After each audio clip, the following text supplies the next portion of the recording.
Bismillahirrahmanirrahim. Alhamdulillahirabbil alamin. Assalamualaikum warahmatullahi wabarakatuh.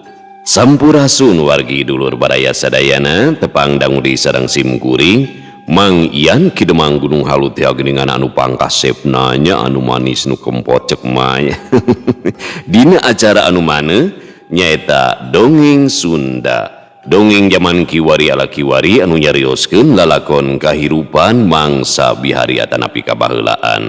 Kumaha dadaramang bala wargi sadayana atau mugi aya dina ginanjar kawilujengan rahayu berkah salamet amin ya Allah ya rabbal alamin.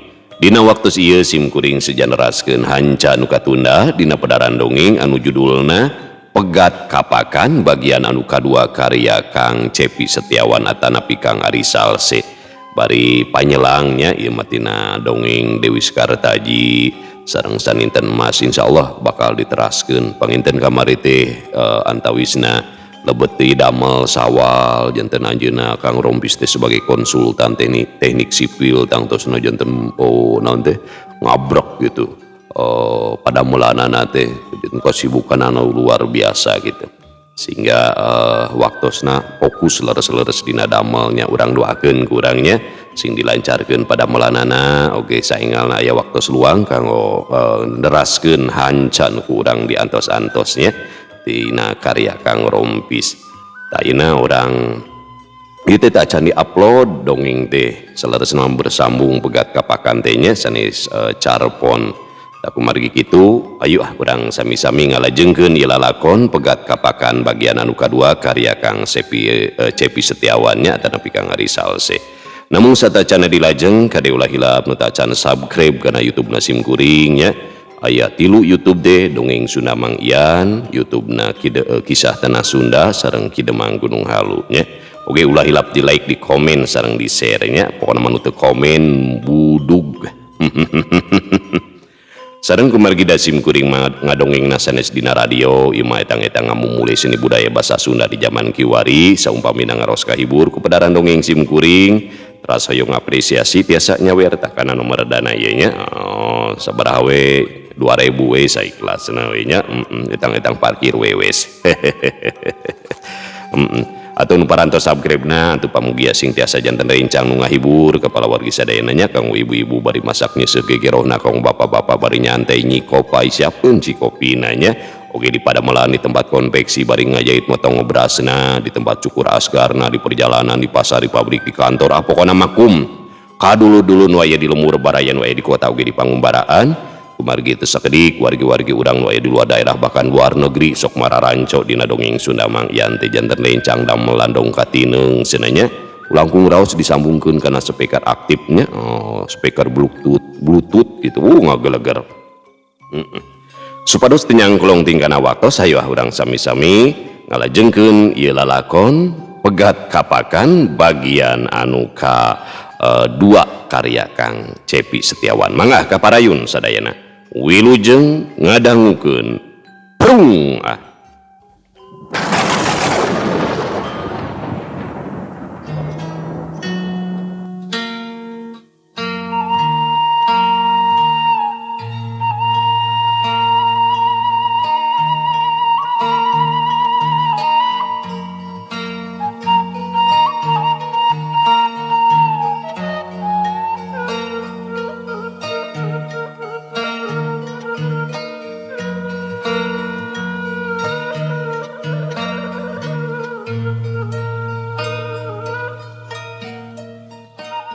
Paso sore siging sul ngadatangan Abah Karta teu poho mawa boleh Cilemu jeung peuyeum gandul 2 kilo. Katamah di bakomole jeung pahpirna. Abah Karta anu kabeneran keur ngadaweung di tepas imahna ngarasa heran dumeh tara-tara tisasari nampak kadatangan siging sul. Salurus nama Abah teh tos sakadahna istirahat ulah seueur teuing damel. Komo nu abot mah siging sul nyambung omongan jeung asa manggih lolong kerang.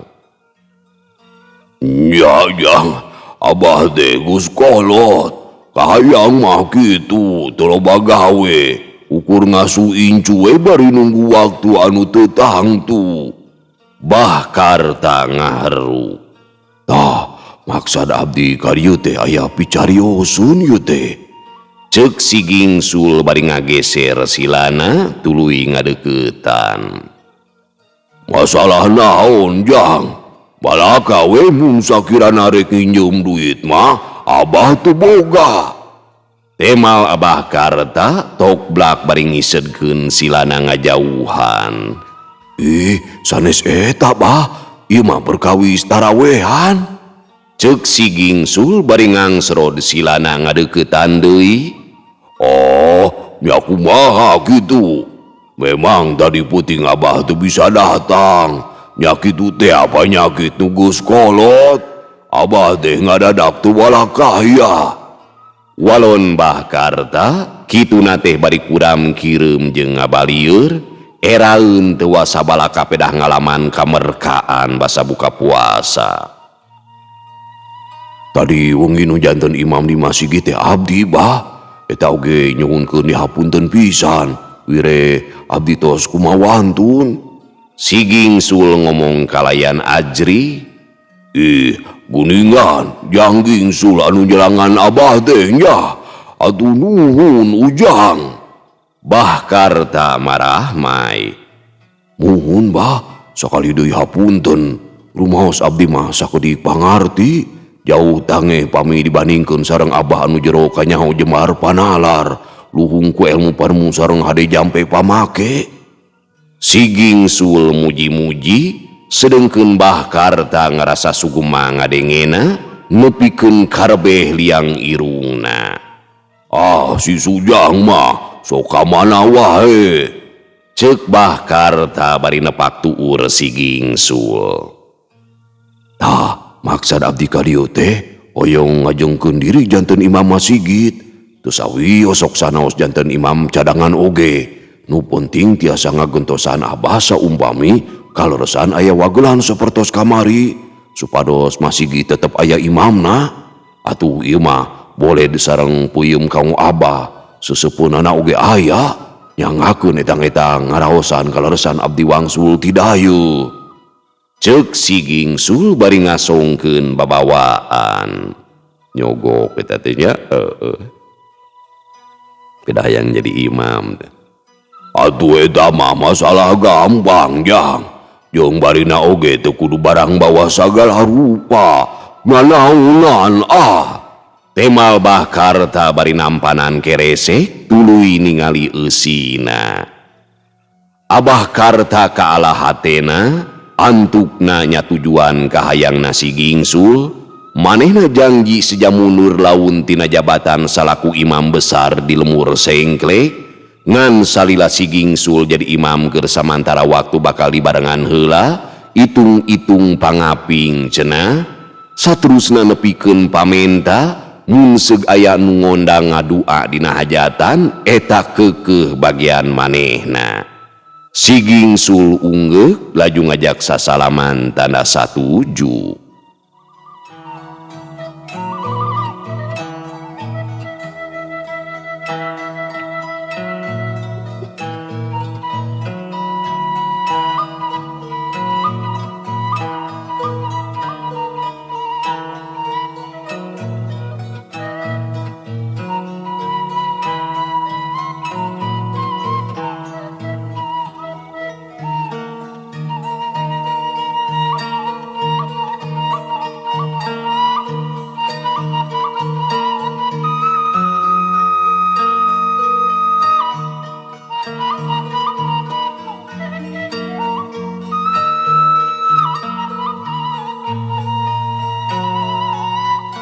Sabenerna Iroh ngarasa bingung pipikiran. Ari kitu namah pantes loba lalaki anu mikah hayang timimiti bujangan nepikeun ka aki-aki anu huntuna kari hiji. Katamah deui bapa-bapa anu geus rimbitan, komo anu ngaruda mah geus puguheun pisan. Galau tea meureunnan pangpangna dina nyang hareupan si Gingsul anu keukeuh ngahelaran. Ngarasa beurateun hate, ngarasa teu wasa mun seug kudu milih manehna, Najannya bager jeung neundeun kaheman, tapi pan lain lalaki anu lelengohan, jeung deui pamajikan si Gingsul kayeunakeun mah jadi ngabageran. Sigana eta pedah endog entog jeung endog merina mineng dibeulian. Sanggeus lila mikiran, akhirna Iroh boga kacindekan moal ngalayanan teuing si Gingsul ku cara anu leuwih, inggis ngabalukarkeun datangna pamerdi, saterusna teu pamohalan bakal ngajak kawin sirih.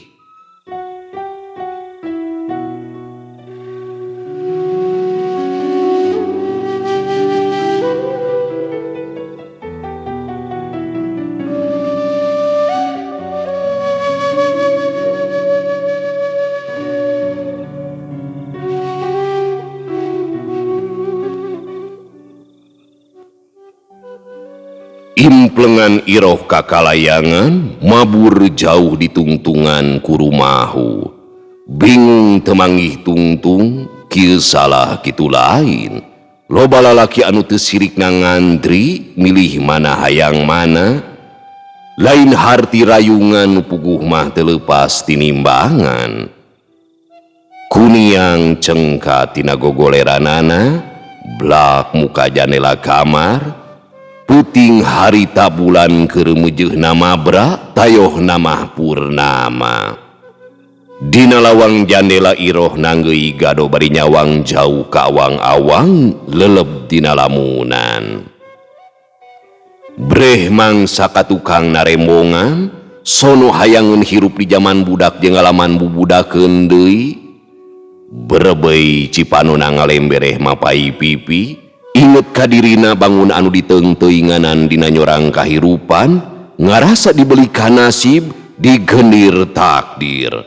Segru ceurik bari ngeluh, ingha, nahan kasedih anu harita karasana nyak serak nyaliara sumarambah kana bayah, nurih ati nepikeun ka nyeri.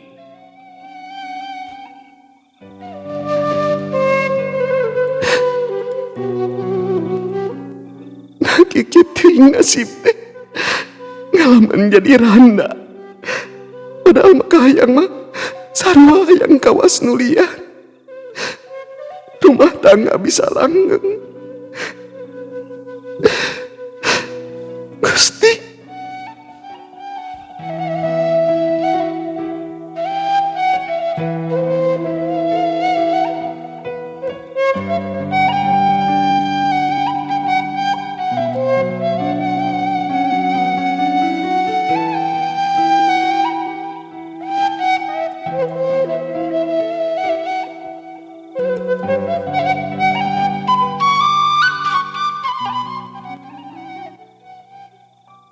Lol ma'anah anu jadi indungna nempo ti lawang panto tuluy ngadeukeutan.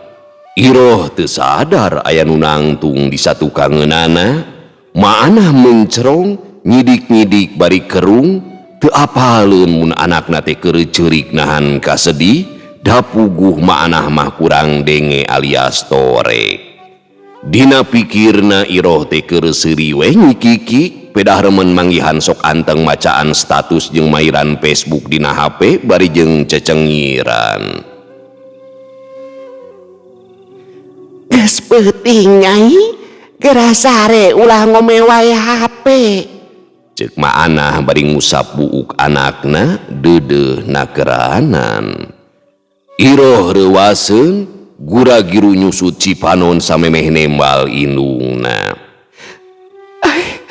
Mak, sanes ngombe HP, abdi teh nuju sedih, Mak. Naon? Dedengean teh si Edi nya kumaha kitu? Aya nalipun deui? Pokona mah omat ulah daek mun diajakan balikan deui. Teu ridho mama. Sanes Kang Edi sedih, Mak. Sedih, ngitu nyambung ih. Iroh rada keheuleun. Tuh, kabade ku kami ge. Tangtu manehna teh ngarasa kaduhung. Keun antepkeun ulah dipalire. Tibatan balik dikasih Edih mah mending neangan nu sejen. Lalaki mah loba kari milih. Atus maaf, ingin pan abdi teh bade ka pasar, beli kasiangan. Ceuk Iroh bari nguniang. Tah kitu, hadena Nyai mah sadar milih hirup sorangan. Walon maana tuluy ngaleos.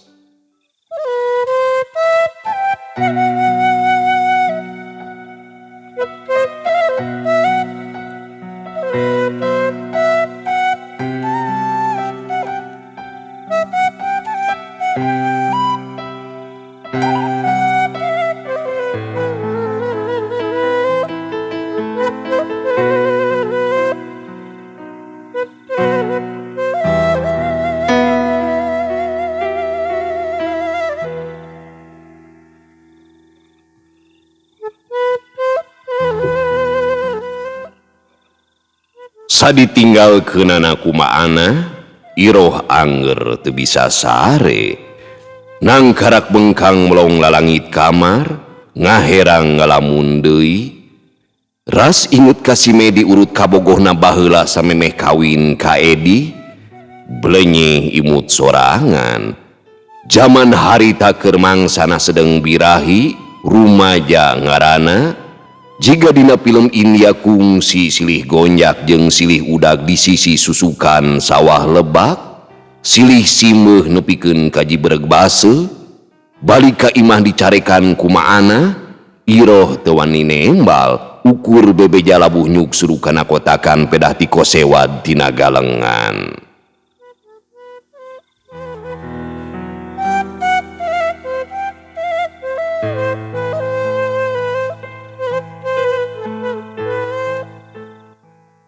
Breh nembongan deui kungsi harita ngalasupa di huma, abong anu keur kaentrepan tresna, ngalasupa jiga carita Ramayana, Medi jadi Sri Rama, Iroh jadi Dewi Sintana. Sri Medi asruk-asrukan kanu bala, maluruh Dewi Iroh alatan diiwat ku Rahwana.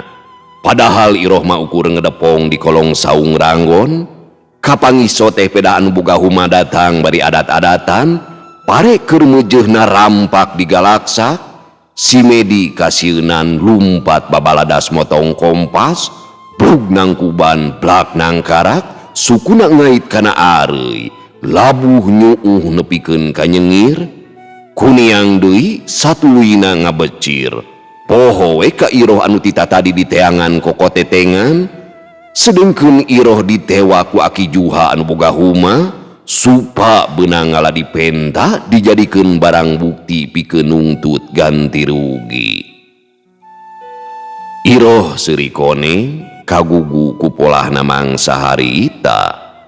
Jorojoy we aya rasa sono ka si Medi, satuluyna nyipta-nyipta mun seug manehna ngajadi deui jeung si Medi. Carita zaman bihari masih kene aya sesana tepikeun ka kiwari.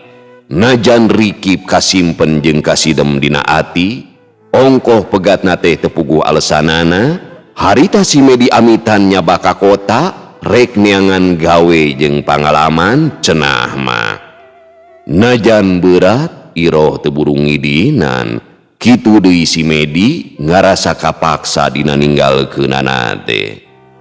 Kaya iber anu katampa, akhirna Iroh narima dikawin ku Edi anak Bandar Kucai jeung Salada, nyabatina mah boga anak hiji, sok sanajan rumah tanggana henteu ngalaman lana.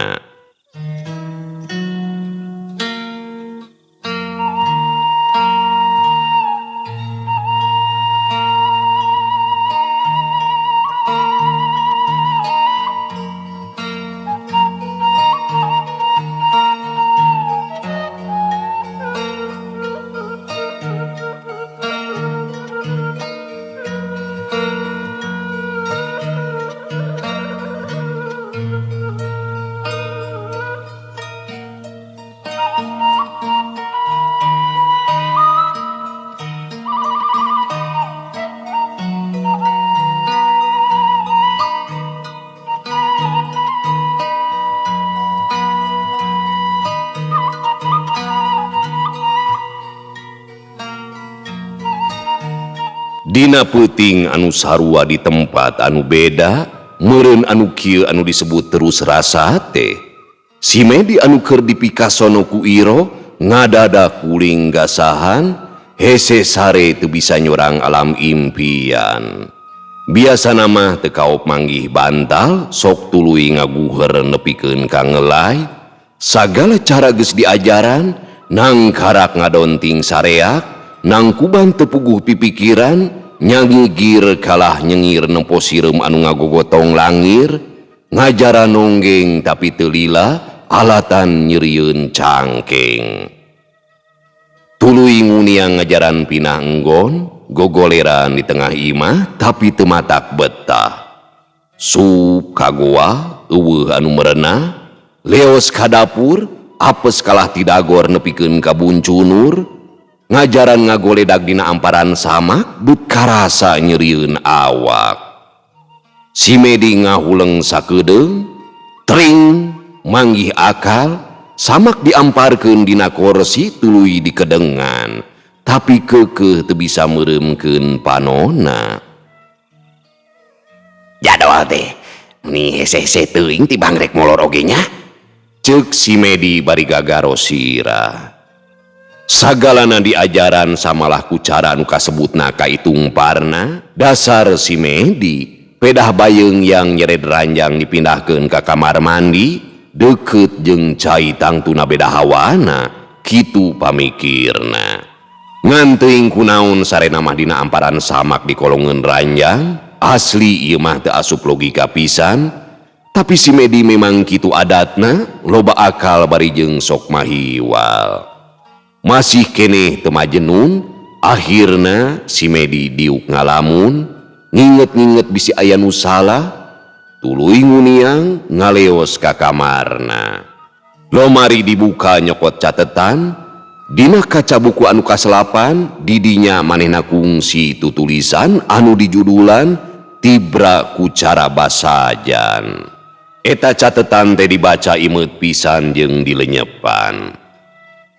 Nah daun nu salah, luyu pisan kana katangtuan, tapi nahnya aing ese molor ieu teh. Gegerenengan sorangan, su buku diasupkeun deui kana lomari, samemeh nutupkeun pantona, kareret aya sulampe kayas anu ngagantung dina kasto. Sulampe dicokot, ditatap, diusap.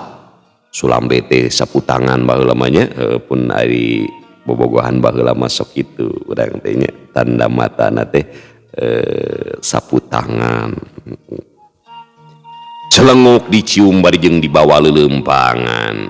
Pantolo mari mapohun teu ditutupkeun deui, mere pisan kasempetan pikeun ucing kukutan jeung katilu anakna arasup ngadon molor di jerona.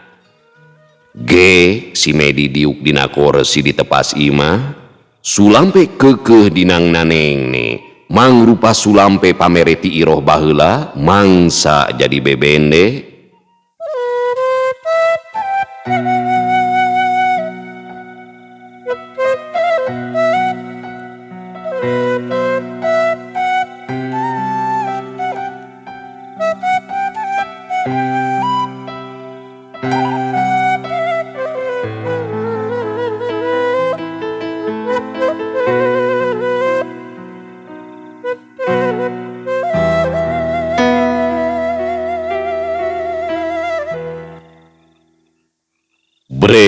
Nembungan deui, kerutan beungeut iroh dina tetempoanana, imut kareueus amis nandingan peueut, teutupna anu linduh mata kalebu, sora seurina kapireng deui ngalageunna, ngarobeda jeroning dada, nyoreang jauh ngalanglang ka mangsa katukang, mangsa paduduaan ulang tahunan.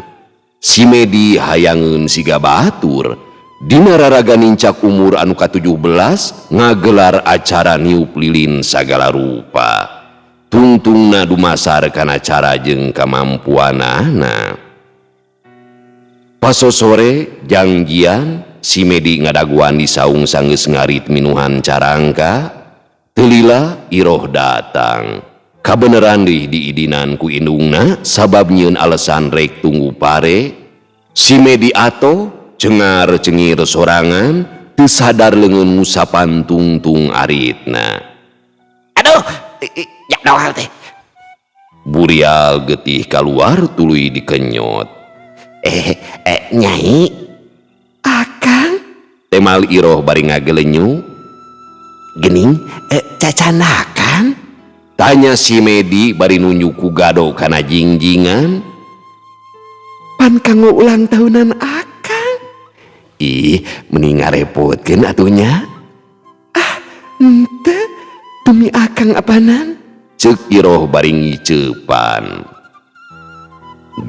Duanana Dariu, Iroh muka jingjingan, si Medi teu sabar jeung panasaran. Kang, ieu comro ukuran jumbo, kau yang mengadamel kue tart, ngurmaos abdi teh acan tiasa. Hapuntennya, manawi katampi, ieu mangrupi gentosna kue comro Kang. Iroh ngasongkeun. Atur nuhun pisan Nyi, bujeng-bujeng comro damelan salira tuh. Dalah belum sampeuna oge ku Akang tangtos ditampi. Sakieu tiasana Kang, ke sekedapnya abdi oge ngebantuin lilina ieu teh. Seb lilin dicecebkeun di tengah kue comro anu buludanana sagede wengkuan boboko. Duanana diuk pahareup-hareup, comro ditanggeuy ku Iroh, sanggeus lilina disundutkeun. Tam hilap, make wis heula seta acan niup lilinanya Kang. Cek Iroh ngingetan. Nyanya hilap. Si Medi tatan-tatan tuluy peureum sidakep bari jeung balem. Nah menilami-lami teuing atuh Kang. Tinggalkeun ieu abdi cangkeul nang ngeuina. Jabi panas ieu dampah nutupan lilin bilih kabujeng pareum ku angin ke. Cek Iroh ngalengis. Punten Nyi, punten duh hawatos teuing. Sok atuh mangga geura tiup Kang. Si Medi narik napas jero. Ngandila teuing nahan napasna. Leng gubrag kapiuhan. Aya kana 15 menitna si Medi kapiuhan. Tuluy ngulisi ku hudang. Sanggeus hudang si Medi narik napas jero deui, teu lila. Puah! Lilin ditiup satakerna. Bareng jeung pareumna lilin, Iroh ngadadak katur lengan, sirahna ngarasa lieur lunglengan. Holeang gubrag kapiuhan, ngagoler sajongjonan. Tiupan si Medi anu mabek bau jengkol pacampur peuteuy teh kaambe sagemlengna ku Iroh. Akibatna hampir saparapat jam deui Iroh. Goblok saruanan. Akibatna hampir saparapat jam deui Iroh teh teu inget di bumi alam. Dasar ari cinta, najan kitu kajadianana tapi teu matak jadi katugenna. Ulang tahunan teu bedo, malah dituluykeun kana acara motong comro, laju silih huapan, panungtungna Iroh mere sulampe anu dibungkus ku kertas kado. Happy birthday-nya Kang. Happy birthday meureun. Duka tuh bisa macana Kang. Cenah celengok nyium pipi si Medi.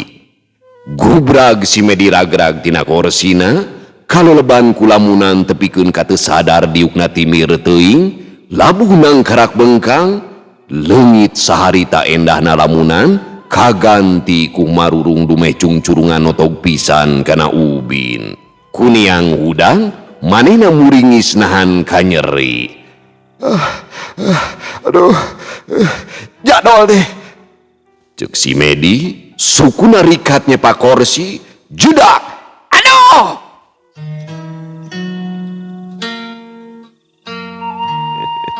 Tak itu pala warginya, gambaran cinta masa lawasna endah. Teninggang jalma di kota, atau urang lemur di pasisian. Nah, nalikanya urang keur jatuh cinta mah. Jadi endah kahirupan teh berang puting teh salawasna sono rindu je. Hayang geura isuk we, hayang geura panggih, sanajan sareretan, sanajan ningali dilakna oge geus matak bunga pisan nya. Udah hilap di subscribe-nya YouTube-na Dongeng Sunda Mangyan. Keneja urang manu penting majalah hapunten ieu mah insyaallah tos aya dugikeun ka tamatna teksna teh. Sakitu anu kapihatur hapunten anu kasuhun bobot sapanon carang sapakan cag urang tunda dihanyuang siang urang teuneun dihaneulem sieum baranti nyokot ninggalkeun mangsa datang ka sampeur deui. Wallahu muwaffiq ila aqwamit thoriq. Wassalamualaikum warahmatullahi wabarakatuh.